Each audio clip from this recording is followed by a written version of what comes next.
Esqueleto apendicular.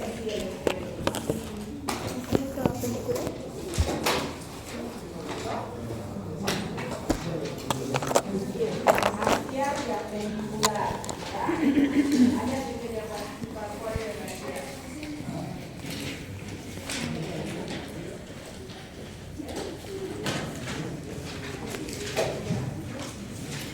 ¿Cuál es la idea?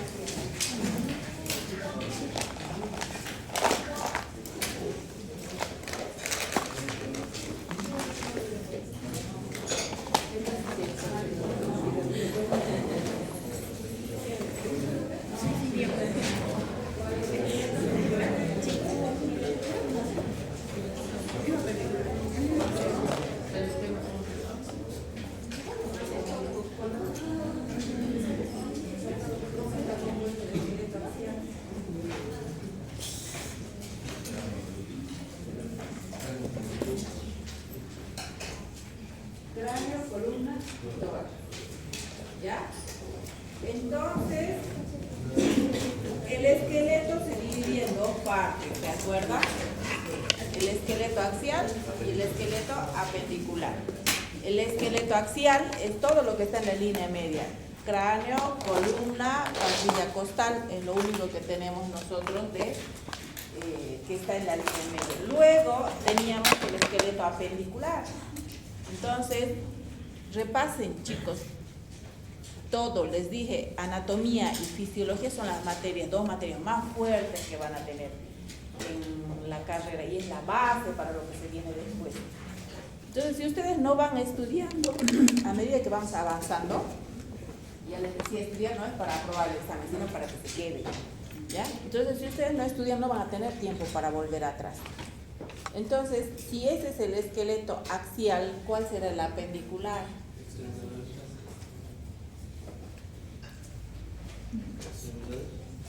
Extremidades.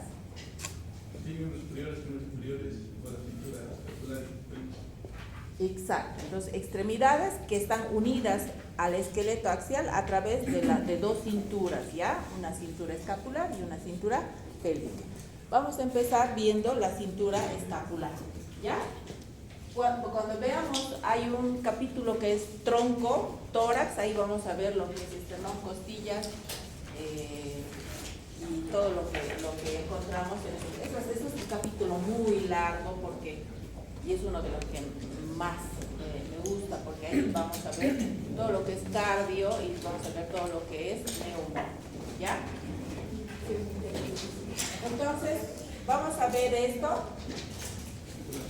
que está compuesto, vamos a ver hoy, vamos a empezar a ver lo que es el esqueleto apendicular en su cintura escapular, ¿ya? Si dice cintura escapular, yo ya me tengo que imaginar quiénes van a componer esa cintura escapular. La escápula y la clavícula. Entonces yo me tengo que fijar que aquí está compuesto este miembro superior, está unido al tronco a través de dos huesos importantes que los tenemos aquí. Este es la clavícula y esta es la escápula. La articulación del hombro comprende todo esto, ¿ya? Y vamos a ver después que aquí había habido una articulación entre la clavícula y la escápula, y luego vamos a ver que también se articula el húmero con esos dos huesos, ¿ya? En realidad se articula con la escápula, vamos a ver después, ¿ya? Pero todas esas articulaciones van a formar parte de la articulación del hombro, que es la articulación más móvil que tenemos en nuestro cuerpo. Ahora, miren, quiero que presten atención a esto porque luego vamos a ir a diapositivas, ¿ya? Miren bien, yo lo voy a poner en posición anatómica, miren bien todo lo que es. Primero vamos a ver clavícula, cuando vayamos a ver omóplato vamos a volver de nuevo aquí. Miren bien cómo está la posición y ustedes van a ir contestando algunas preguntas cuando vayamos viendo escápula. ¿Por qué hago esto? Porque si no, sobre todo atrás, se distraen, están en su sobre todo para que lean, ¿ya? Y vengan leyendo a la clase. Ahí está en posición anatómica. Miren bien la escápula, perdón, la clavícula. Ahí la están viendo. Le voy a acercar un poco más. Mírenla bien. ¿Dónde se articula aquí? ¿Con quién? Aquí igual. La posición, cómo es, la forma. Vayan viendo qué posibles caras puede tener, cuántos bordes puede tener, porque es importante conocerla y siempre describirla en esta posición anatómica. Un desafío que ustedes van a tener cuando vayan a la práctica, y ojo que me hagan quedar mal, siempre les doy aquí tips para que ustedes sepan reconocer cuál es derecho, cuál es izquierdo, cuál es anterior, cuál es posterior, cuál es todo eso, ¿ya? Entonces, porque hay huesos que son fáciles de reconocer y otros no. Si ustedes van a dar un examen oral en la práctica y le dice, descríbame este hueso, y ustedes empiezan diciendo que es derecho cuando es izquierdo, ya está mal el examen, ¿ya? Entonces, mírenlo bien, miren bien esta escápula, fíjense que tiene aquí unos detalles, ¿ya?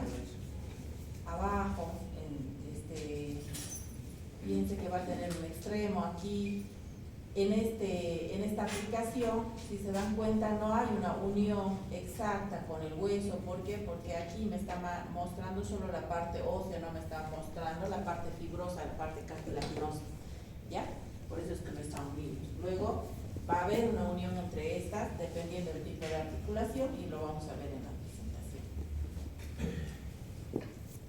Bien. Entonces, aquí tienen el dibujito resaltado de cómo está conformada esta estructura escapular.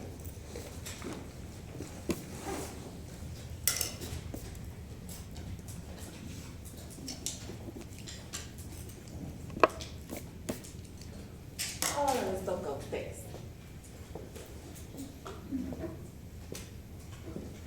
¿Qué tipo de hueso será la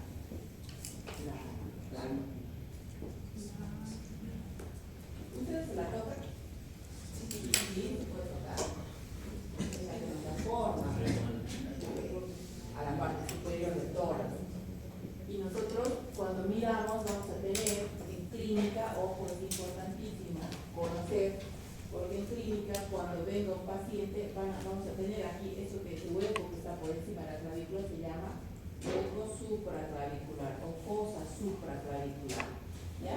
Y luego aquí tenemos otra, fíjense, por encima de la horquilla del esternón tenemos otra.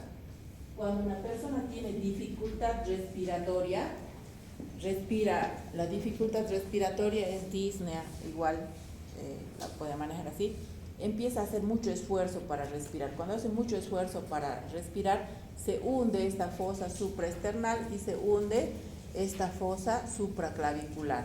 Eso tienen que anotar ustedes en la historia clínica, porque eso es un signo de falla grave de respiración.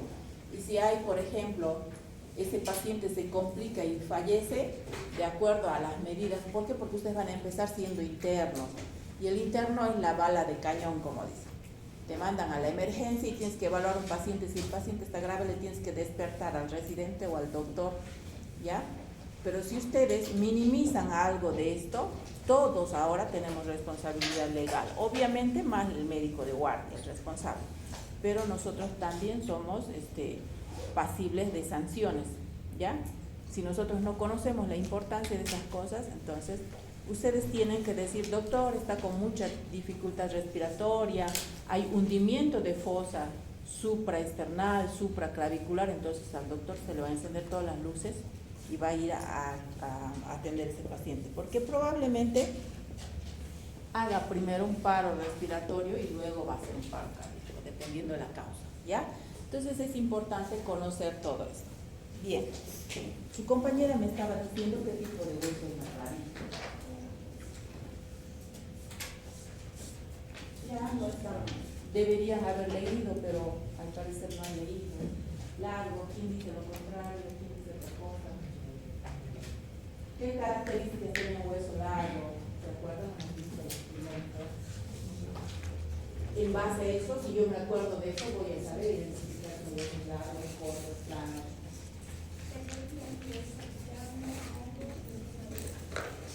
Ya.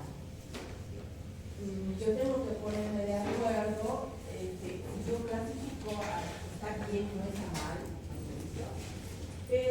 yo clasifico un hueso plano o largo. Ya, plano alargado es diferente, muy bien. Entonces, ¿en qué me baso yo para decir que es un hueso plano?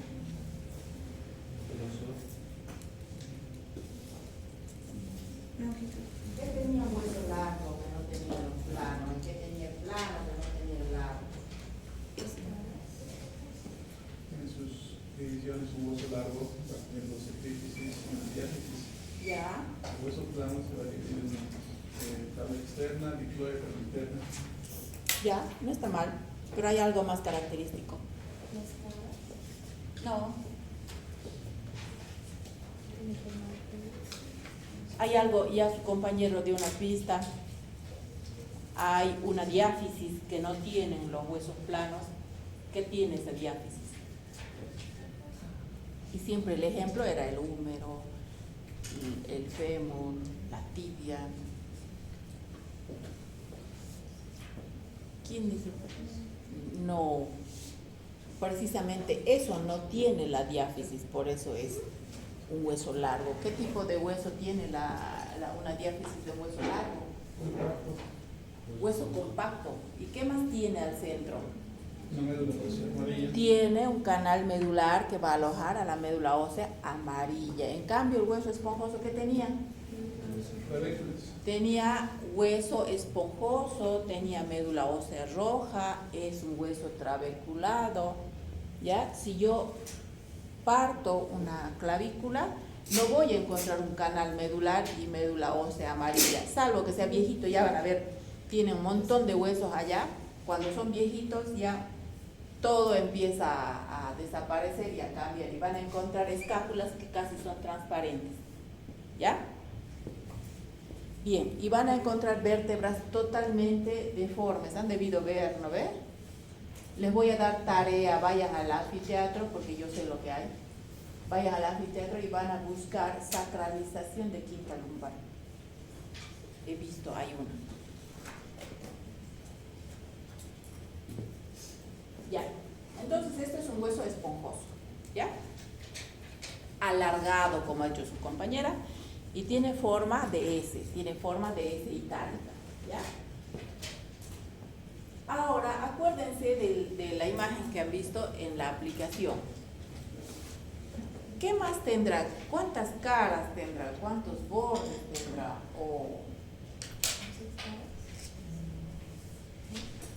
Dos caras y dos bordes. ¿Cuál sería?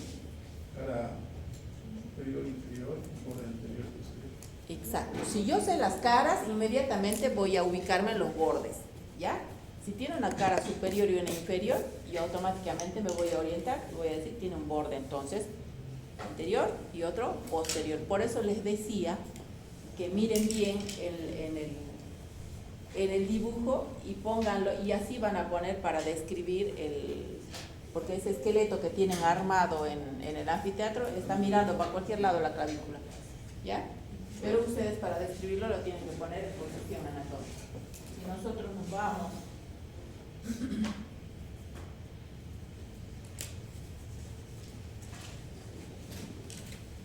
nosotros nos vamos aquí, lo ponemos en posición anatómica, es lo que decía su compañero, ¿eh?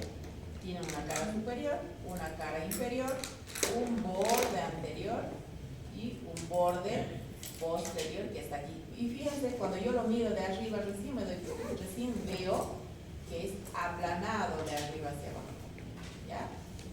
Bien, entonces ya hemos visto, tiene dos caras, dos bordes. Ahora vamos a continuar.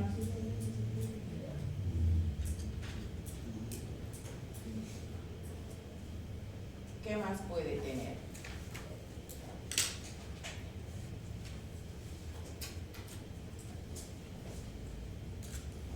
Si es un hueso alargado, como decía su compañera, y no es un hueso largo, porque el hueso largo tiene epífisis, tiene metáfisis, tiene diáfisis, este no tiene. Entonces, pero es alargado. ¿Cómo creen que se divide? Por extremos. Por extremos. Va a tener un extremo. ¿Qué se les ocurre usando la lógica? Extremo interno. Medial. Medial y lateral, está bien, no es malo, no es es mala idea. Externo, interno. Interno, externo también. Externo. Medial, lateral, interno, externo está bien. O external y Acromial. acromial o escapular, ¿ya? Entonces, pero para su estudio la clavícula se divide en 3 porciones, ¿ya? Entonces, si se divide en 3 porciones, van a convertirse eso en tercios, ya no en mitad, ¿no ves? Por lo tanto, vamos a tener un tercio medial o interno, que es el que está en relación con el esternón, un tercio medio y un tercio, no, ¿qué sería? Lateral. ¿Por qué es importante esto? Porque a nosotros, por lo menos, y dependiendo de la especialidad que hagan, a nosotros nos interesa muchísimo esto. ¿Por qué? Porque nosotros ya no anestesiamos a todo el paciente para operar una clavícula, por decirle, para operar un hombro, anestesiamos solo esa parte, ¿ya? Y para mí es importante conocer porque estos tercios tienen una inervación diferente. Para eso yo tengo que saber qué nervios voy a bloquear. Eso uno. Otro, que los traumatólogos, por ejemplo, mientras más externo es la fractura, más le temen. ¿Por qué? Porque muchas veces va a comprometer la articulación del hombro o la articulación acromioclavicular, que es la articulación de la clavícula con el acromion de la escápula, ¿ya? Entonces, por eso es importante, y luego vamos a ver más adelante que para cuando ustedes tengan que revisar un paciente, igual van a hacer referencia a esta división de la clavícula, ¿ya? ¿Qué más ven ahí?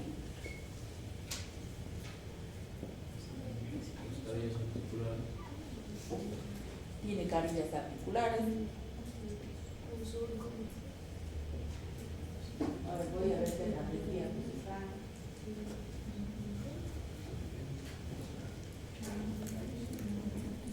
La carilla articular medial, ¿no? Articular, el lógica,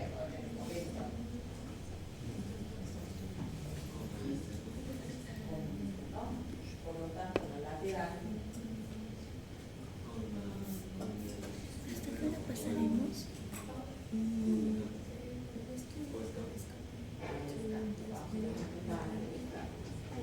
No se articula. Entonces, vamos a ver la relación que hay entre la cintura escapular con el número no es directa, ¿ya? Es a través de todas las partes blancas, los ligamentos y la cápsula que van a formar parte de esa articulación, pero no hay una articulación directa entre la clavícula y el húmero. Vamos a ver más adelante. Y fíjense cómo yo puedo darme cuenta de que es una clavícula derecha o izquierda, cómo la voy a poner en posición anatómica. La parte superior, la cara superior, es más lisa, porque la podemos tocar nosotros aquí. Es más lisa, tiene más contacto con el tejido celular subcutáneo y la piel. ¿Qué músculo sería, se acuerdan? Creo que algunos han salido cuando no contestaban ninguna pregunta. Había un músculo ancho ahí que cubría que se insertaba en la piel, el platismo, ¿ya?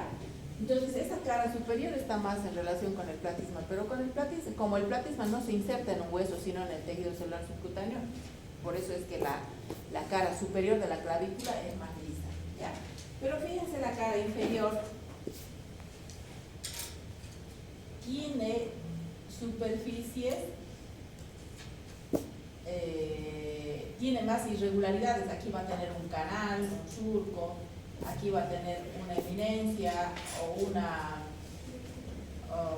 un tubérculo donde se van a insertar igual estructuras blandas, partes blandas, aquí igual. Entonces la parte más rugosa va a ser la cara inferior, y de esa forma yo voy a ubicar cuál es derecho y cuál es izquierdo, porque muchas veces los extremos no se diferencian mucho en huesos reales, ¿ya? Pero yo me tengo que fijar, principalmente este canal es bien marcado y siempre está en la clavícula, ¿ya? Este es un canal para el músculo subclavio. Aquí los van a ver con identificado de diferentes colores, y ahí tienen los músculos que se van a insertar, ¿ya? Van a tener músculos que se insertan en los bordes y otros que se insertan en la cara, en las caras, principalmente la cara inferior. Ahora, ¿qué músculo que ustedes se acuerdan que hayamos visto del cuello se inserta en la clavícula? El clásico, el típico, el más grande, ¿ya? El esternocleidomastoideo. Por lo tanto, es un simple que pregunta en el examen. ¿Dónde se inserta ese músculo? También. Ahí los tienen, fíjense.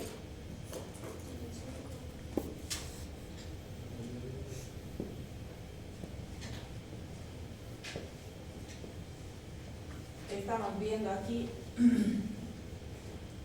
No he puesto el puntero y usted nunca me dice. Y yo me lucía aquí mostrando, según yo. Ya. Aquí van a tener entonces un borde para la inserción de ¿quién dice? El deltoides. Por lo tanto, si yo sé que esa inserción del deltoides, automáticamente sé que es el borde externo. ¿Por qué? Porque el deltoides es parte de los músculos del hombro. ¿Ya? Aquí van a tener el pectoral mayor. Aquí ¿quién está? Ahí va a estar una cabeza del esternocleidomastoideo, porque hay otra que se inserta ¿dónde?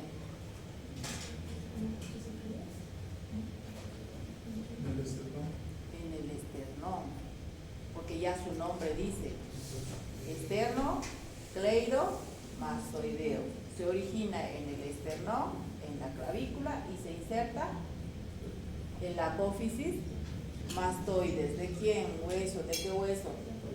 Del hueso temporal.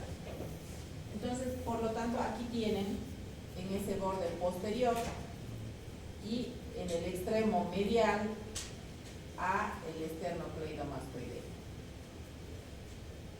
Luego, cuando veamos músculos del tórax, vamos a volver a ver esto, porque aquí se inserta la mayoría del tórax y del hombro, ¿ya?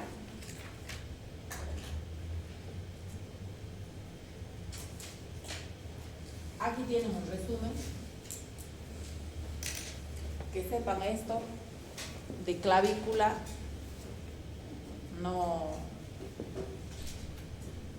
necesitan saber mayor detalle, ¿ya? Entonces los bordes, las caras, qué es lo que tienen, qué es lo que van a encontrar cuando vayan a describir una clavícula. Y es uno de los huesos que se fractura cuando el bebé pasa por el canal del parto, ¿ya? A veces, por ejemplo, las mamás, yo les digo porque todos los días estoy en quirófano y hoy día hemos amanecido haciendo cesáreas. Entonces la mamá dice, por favor, doctor, que la herida no me quede muy grande, que la cicatriz no me quede muy grande.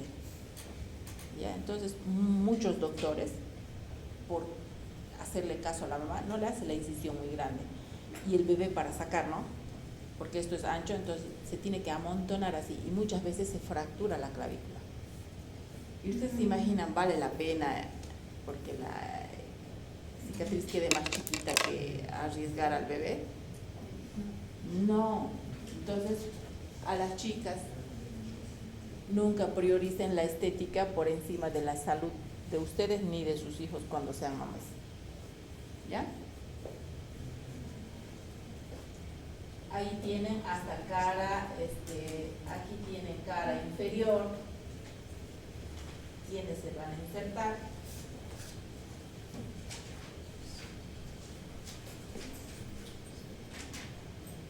Es importante, hay un síndrome que se llama cuando la clavícula y todo vuelve de nuevo a la mantención de la masa muscular. hay viejitos, personas que, por decirles, nunca han entrenado, nunca han hecho un tipo de ejercicio y toman esta posición, han debido verlo, ¿ves? Esta posición toman. Entonces la clavícula se pega tanto a la primera costilla que entre la clavícula y la primera costilla pasa un paquete vascular nervioso importantísimo. Entonces eso se aplasta y genera muchos malestares y muchas patologías.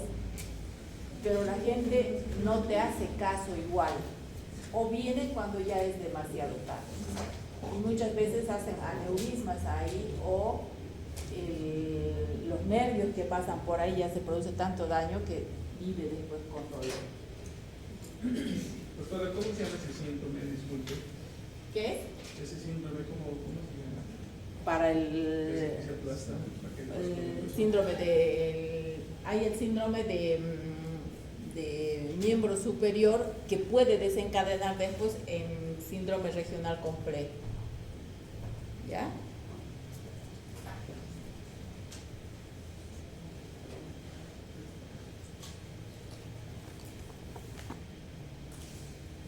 Puede producir a veces hasta migrañas.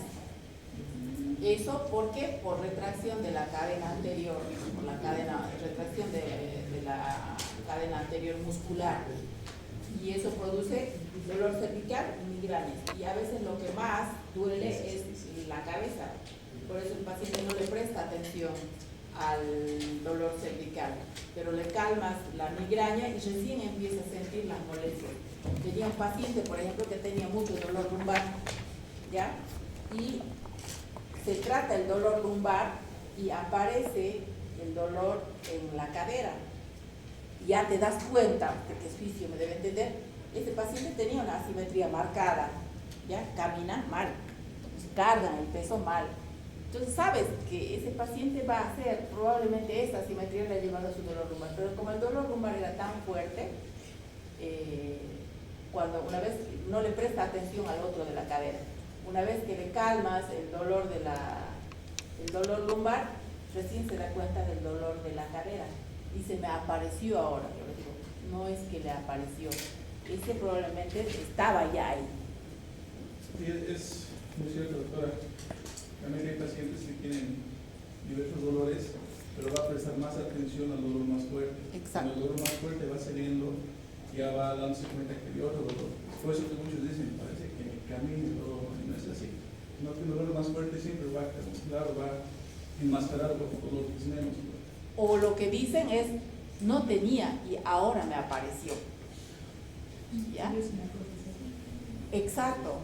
Pero son pacientes, y ahí está su compañero que nos toca lidiar todos los días, son pacientes que vienen con años. Ayer he tenido un paciente que lo veo por segunda vez y tiene su hijo que es médico y ya intentó hacerle entrar en razón. Pesa 118 kilos, ¿ya? Pesa 118 kilos y ha visitado todos los especialistas, neurólogo, neurocirujano, traumatólogo, fisioterapeuta, ya no quiere saber. Y viene conmigo, porque ya no, a mí me mandan los que ya no saben qué hacer con ellos, ¿ya? Me los mandan a mí. Entonces, hablo con él y le digo, usted es algo, él tiene aplastamiento vertebral, tiene artrosis de cadera, de rodilla, tiene artrosis facetaria, habían visto las facetas de la columna, entonces tiene todo eso. Le digo, y no quiere dejar el azúcar y esas cosas, ¿no? Entonces hay un tipo de obesidad que es central, que es el síndrome metabólico. Mientras más pancita tienen, esa es la más peligrosa, ¿ya? Entonces, pero no, yo estoy bien, no soy ni diabético, nada. Entonces, le digo, esto se ha producido en más de 20 o 30 años. Es difícil que con una semana, un mes o un año de tratamiento vuelva como era antes. No va a volver. Lo que nosotros vamos a buscar es que su calidad de vida mejore. No hay un tratamiento, tendríamos que cambiarle de columna, cambiarle la cadera para que usted pueda mejorar. Y si encima no quiere él poner de su parte porque su esposa ya está cansada, entonces no quiere poner de su parte, es muy difícil. Usted va a terminar con un montón de medicamentos, porque ya no hay ni fisioterapeuta ni cirugía que le aguante.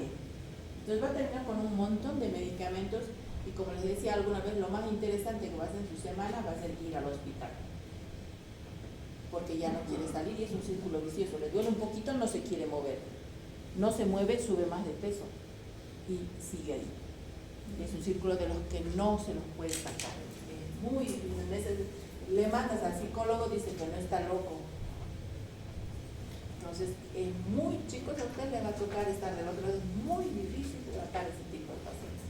Muy difícil. Si no logras cambiarle el chip, le dices que, yo le dije, tiene que bajar sus expectativas en cuanto a los resultados que él espera visitando uno. Puede ir a Buenos Aires donde usted quiera, le van a decir lo mismo. Tiene que bajar de peso para aliviar un poco su dolor, no es que lo va a curar, pero para aliviar.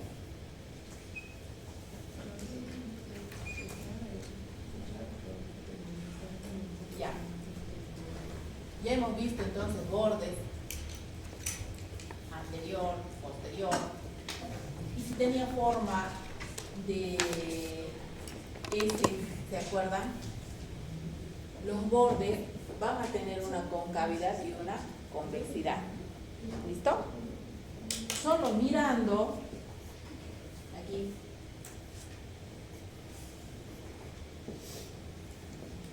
Esto es razonamiento, porque está en uno de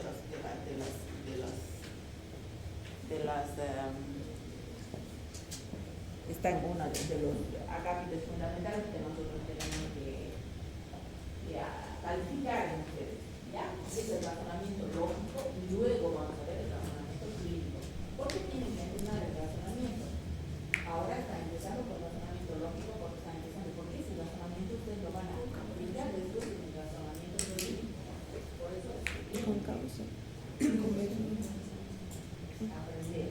No, a ver cómo. Si yo miro, Este es con causa o con atiendan chicos, si yo miro la clavícula en posición anatómica, acabo de decir que los bordes tienen una convexidad y una concavidad, tanto el borde anterior como el borde posterior.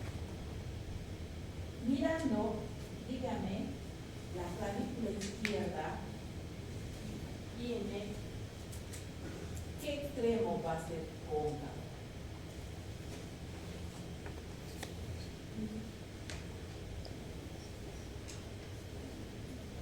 Porque la concavidad y la convexidad va casi hasta la mitad, y la otra mitad es una mitad cóncava y otra mitad convexa. Estoy hablando de los bordes, ¿ya? Entonces, ¿cómo sería?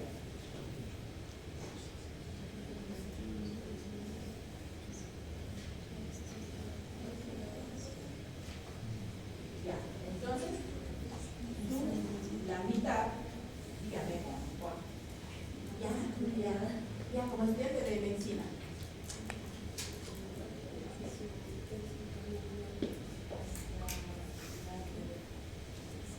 O no se confundan, tercio intermedio es diferente. ¿Ya? Si usted me dice tercio intermedio, yo me automáticamente en mi cabeza aparece la clavícula dividida en tres partes, como hemos visto al principio, ¿no? Y ese pedazo del medio es el medio intermedio.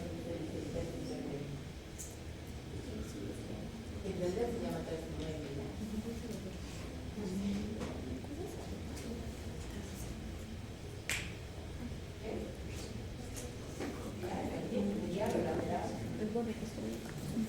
Cuando hablamos de medial o medio, estamos haciendo referencia a la línea media del cuerpo, ¿ya?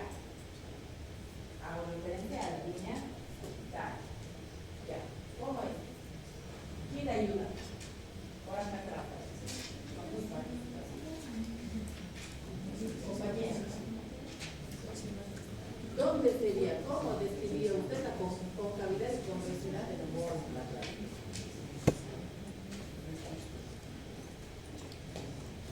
¿Se refiere a esto o a esto? Estaba pensando en lo mismo, articulaciones no es, pero me hiciste dar cuenta. Porque está diciendo bordes. El borde superior sería convexo. Lo que Entonces son estos. Esto es convexo, esto es cóncavo. No, estamos hablando de que tiene una concavidad y una convexidad. Los bordes, que eso le da forma de una F itálica. Vamos a ir a verla de arriba en la aplicación. No se confundan, chicos.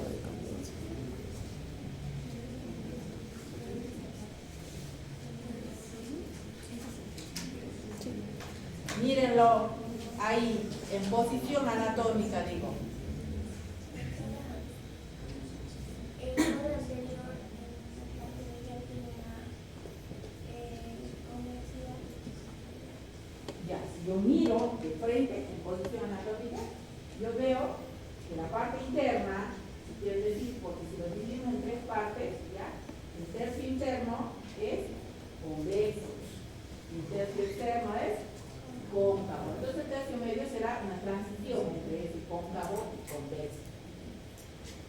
¿No ven? No se confundan, ojo, los bordes.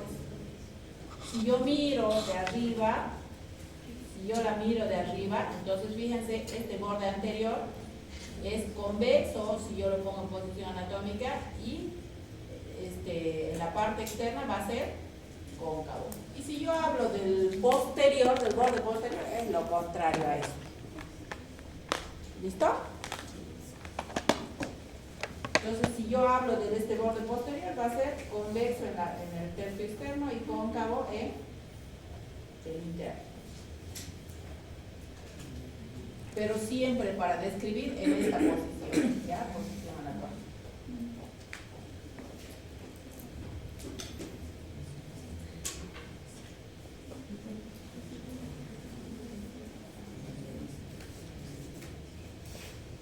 Ahora, decíamos que esta clavícula se tiene que articular, por lo tanto tenía dos bordes articulares, ¿de acuerdo? Dos superficies articulares, dos carillas articulares. Una para articularse ¿con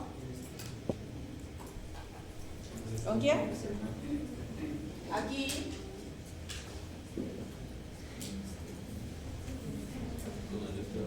Aquí, exacto, con el esternón, con el manubrio del esternón.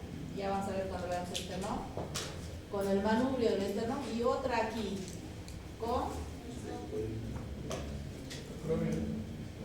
con el acromio. Ahorita vamos a ver la articulación externo-clavicular. Si yo digo articulación externo-clavicular, ya estoy diciendo quiénes articulan. ¿No ven? Y una vez que veamos escápula, vamos a ver articulación acromio-clavicular. Bien, aquí tienen la articulación externo-clavicular. ¿Ven?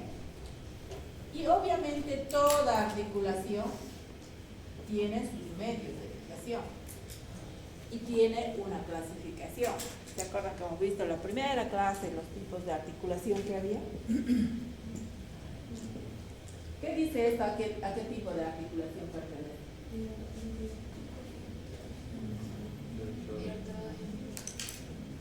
Van a encontrar este tipo de articulación diartrodia, la van a encontrar, es muy frecuente que la encuentren como en silla de montar, ¿ya? Es cuando dos superficies encajan recíprocamente. Habíamos visto también que había este tipo de articulación en la articulación atlanto-occipital, ¿se acuerdan? Los cóndilos del occipital tenían esta forma, que era convexa abajo, y las carillas articulares tenían una concavidad que encajaba, tenían encaje recíproco. Entonces es de este tipo y va a tener medios de fijación. Nunca me acuerdo de los medios de fijación, no se van a acordar igual, pero sí tienen que saber que hay esos medios de fijación en las articulaciones que van a tener un ligamento externo clavicular anterior, y si hay un anterior hay un posterior. Luego van a tener otro ligamento que une una clavícula con la otra clavícula, ¿ven? Es este. ¿Y qué creen que se llama? Interclavicular. es lógico, ¿ya? Siempre va a ser los tendones, los ligamentos van a tener esos nombres bastante lógicos de dónde a dónde van o qué superficies están uniendo, ¿ya? Luego aquí van a tener otro ligamento que va de la primera costilla a la clavícula, pero este ya está por fuera de la articulación estricta de lo que es acromio, digamos, esternoclavicular, ¿ya? Entonces, este es el manubrio del esternón y aquí, esta es la horquilla del esternón y en esta parte van a tener la carilla articular para la clavícula, cuando veamos esternón, ¿ya? ¿Tiene movilidad? Sí, tiene movilidad, ¿ya? Tiene movilidad. Todos estos movimientos que nosotros hacemos para mover el hombro van a hacer que esta articulación también tiene cierto grado de movilidad. ¿Para qué más me será importante conocer lo que habíamos visto al principio? Ya yendo un poquito aquí a anatomía de superficie, además de conocer las fosas, que vamos a tener aquí la fosa supraclavicular, aquí tenemos una arteria. ¿Se acuerdan qué arteria pasaba por acá, que era rama del callado de la aorta?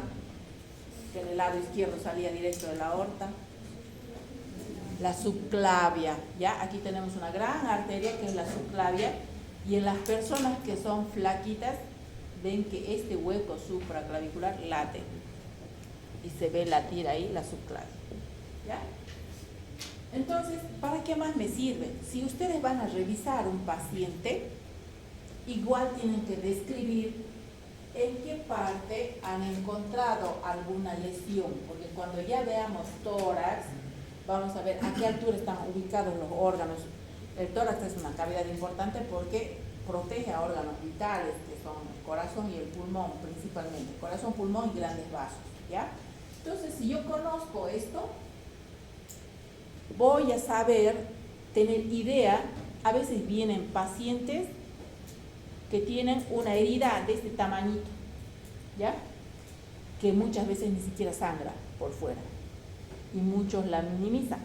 Pero si yo me doy cuenta, si yo sé que está ahí en la línea clavicular, en la línea medio clavicular izquierda, por debajo de la tetilla, ¿me tengo que asustar?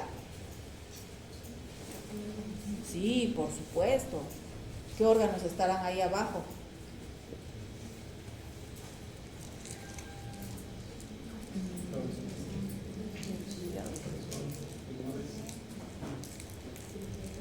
Puede agarrar el pulmón, pero principalmente si le dan a la línea medio clavicular izquierda, ¿ya?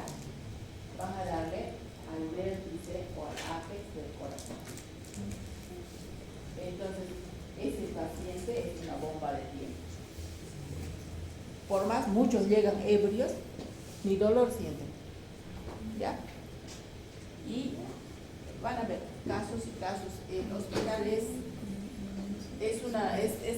como vivir todos los días en una película. Todos los días cuando vuelves a la casa tienes una historia para contar. Yo les cuento una historia triste. Ayer me pasan a interconsulta para ver a una señora que no se puede mover por dolor, y voy a verla, le pedimos laboratorios, ya tenía, como les digo, ya si me la pasan es porque están sospechando de algo que está perdido. Tiene 36 años, es profesora y está sospechando de un cáncer de mama que ha invadido todo columna, ¿ya? En las mujeres el cáncer de mama hace metástasis. ¿Ya han visto la serie de las celulitas? ¿Ya han visto Crisis de los opioides o Ciudad Zombie? Vean esos animes de las células de los japoneses, ¿ya? Ajá, y van a ver ahí, hay un capítulo que es cáncer. Y el cáncer hace obviamente metástasis. Y dependiendo del tipo de cáncer, tiene lugares predilectos donde hace metástasis. Entonces, el cáncer de mama en las mujeres se va hacia columna y cráneo, ¿ya? En los varones el cáncer de próstata se va hacia columna. Entonces, todo paciente que nos viene con dolor lumbar, porque más del 90% de la población hace dolor lumbar en algún momento. Entonces, puede ser postural, puede ser contracción, contractura muscular, puede ser problema de algún órgano interno, puede ser problema de hernia de disco. A la pobre hernia de disco le echan siempre la culpa, pero la mayoría de las veces no tiene la culpa. Puede ser artrosis, pero puede ser también metástasis. Y muchas veces uno creería, una paciente de 36 años, ¿qué vas a pensar? Ella iba a emergencias porque le dolía el cuello, le dolía el cuello, el hombro, y después le dolía tenía dolor lumbar. Entonces, lo típico, ¿no? Analgésicos y a la casa. Y otra vez volvía analgésicos y a la casa. Entonces volvía desde enero. ¿Ya? Hasta que ya nada le hacía efecto, no se podía levantar la interna, y ahí le hacen los estudios, y ahí toda la columna está tomada. ¿Ya? Es la historia triste que llevo para mi casa. Siempre me preguntan, ¿y qué usted vino de nuevo? Entonces, bueno, le toca hoy a la psicóloga darle la noticia a la señora, ¿no? Que es lamentablemente madre soltera de 2 niños, uno de 6, otro de 3. Entonces, si ustedes tienen ganas de quejarse por algo, ya ven que no tienen motivos para quejarse, la mayoría, ¿ya? Entonces, mucho ojo, por eso hay que saber, chicos, hay que estar los ojos. Nosotros los médicos siempre tenemos que estar con todos los sentidos, incluso el sexto y el séptimo que tenemos, ¿ya? Todo. Entonces, si algo no pasa, el dolor siempre es un signo de alarma. Y si algo no pasa es porque algo por ahí nos estamos comiendo. Siempre veamos eso. Entonces, fíjense, dividir la clavícula sirve para que yo pueda ubicarme en estas líneas que siempre las van a ver. Hagan la especialidad que hagan, bueno, excepto si se van al CEDES, nunca van a tener un contacto con un paciente, ¿ya? Entonces, hagan la especialidad que hagan, siempre van a tener pacientes para revisar, y ustedes estas líneas las tienen que tomar como referencia. Cuando veamos toras, de nuevo las vamos a volver a ver. Entonces, tocan clavícula, desde la mitad de la clavícula, divido una línea imaginaria hasta abajo, ¿ya? Hasta abajo, pero no, estamos hablando solo de tronco, ¿listo? Hasta abajo, y entonces yo voy a describir si tiene una lesión por fuera de la línea clavicular media o por dentro. De acuerdo a eso ya se tienen que imaginar qué estructuras pueden estar comprometidas, ¿ya? Y luego vamos a tener, cuando veamos ya partes blandas, vamos a tener otras líneas que son axilares, línea axilar anterior, axilar media, axilar posterior. De momento, como estamos viendo clavícula, solo vamos a ver línea clavicular media, ¿ya? Y fosa supraclavicular, fosa supraesternal, que es lo que van a ir aplicando o van a ir fijando ya ustedes al momento que tengan que revisar un paciente. ¿Qué dudas hay de clavícula?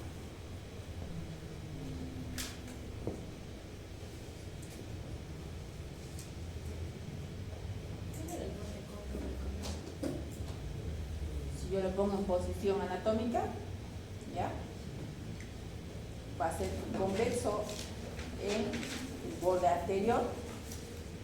Hablando del borde anterior, es convexo en la parte medial y cóncavo en la parte lateral, ¿ya? Y si hablo del borde posterior, es al revés. ¿Listo? Doctora, usted nos dijo que basta una cesárea y si llega a fracturar la clavícula, se fractura el tallo verde como un recién nacido, ¿cómo se podría solucionar? Ya. Muy bien. La fractura en tallo verde es interesante porque el hueso no se rompe por completo, ¿ya? Queda en esta forma y se puede volver. Un neonato, porque un bebé cuando recién nace es un neonato, ¿ya? ¿Alguna vez han agarrado? Es como gelatina. ¿Qué le van a hacer? Poner yeso no se puede, ¿ya? Hacer osteosíntesis menos. Nunca se opera. Y ese bebé queda con ese defecto. ¿ya? A veces sanan con su, dependiendo, a veces sanan, le hacen un vendaje aquí con tela adhesiva, eso para tratar de que, como bien ha dicho su compañero de tallo verde, hace esto, entonces para tratar de que esos extremos se junten lo más posible y ahí sana con su callo grande, pero sana, así nomás. ¿Ya? Doctora, tal vez como dato interesante, ya tiene muchos ciclistas, muchos son profesionales, y típico factura de clavícula. En grandes ya no hay un signo interesante que se llama de tecla de piano. Y si no, como dicen neonatos, tallo verde, realmente no se fractura mucho. Y sana, es rápido. Sí, sanan así, grueso con su defecto, pero sanan así solo. La tecla, el signo de la tecla de piano es lo que dice su compañero cuando hay una fractura o cuando hay una luxofractura de la articulación acromioclavicular. Por ejemplo, vos tocas, ¿qué les había dicho? Ya les dije. ¿Cómo se llama el signo de cuando tocas un hueso fracturado? ¿Qué se llama? Es terminología médica desde la primera semana, les dije.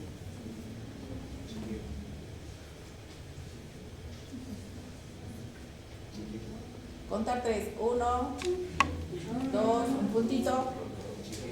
3, nada. ¿Repito? ¿Ah? ¿Repito? Claro. Ya pasó de los 3. Si yo puedo tocar la clavícula, como dice su compañero, muchas veces por caída de la bicicleta pasa eso. Puedo tocar la clavícula, no hay crepitación, ¿ya? No hay crepitación, pero hay el signo de la tecla de piano, lo que dice su compañero. Apretas, sobresale, apretas, sobresale, apretas y vuelve.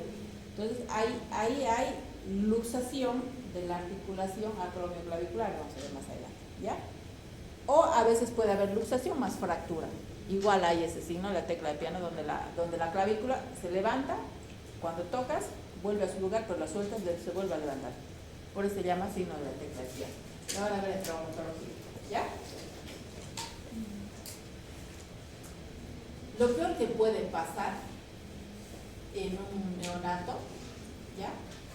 Es en ese afán de jalar para sacarlo así, si se ha fracturado la clavícula, significa que han hecho tanta fuerza que hay una lesión más grave y más temida, que es la lesión por elongación del plexo braquial. De Hertz, si no me equivoco. Se llama de Hertz, lo llaman hermoso. Se queda ahí con el brazo.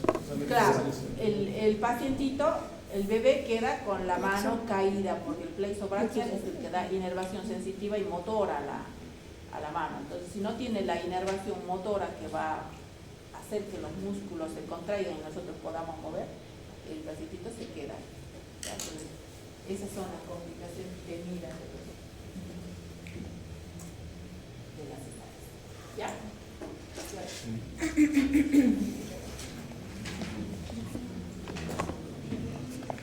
8:25. Vayan a respirar, ¿ya?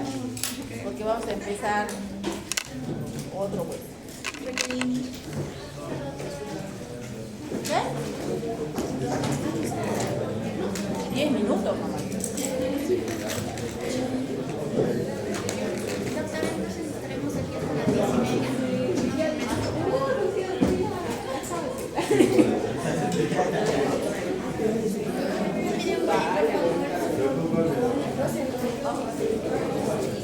¿Qué pasa? Sí, buena vez.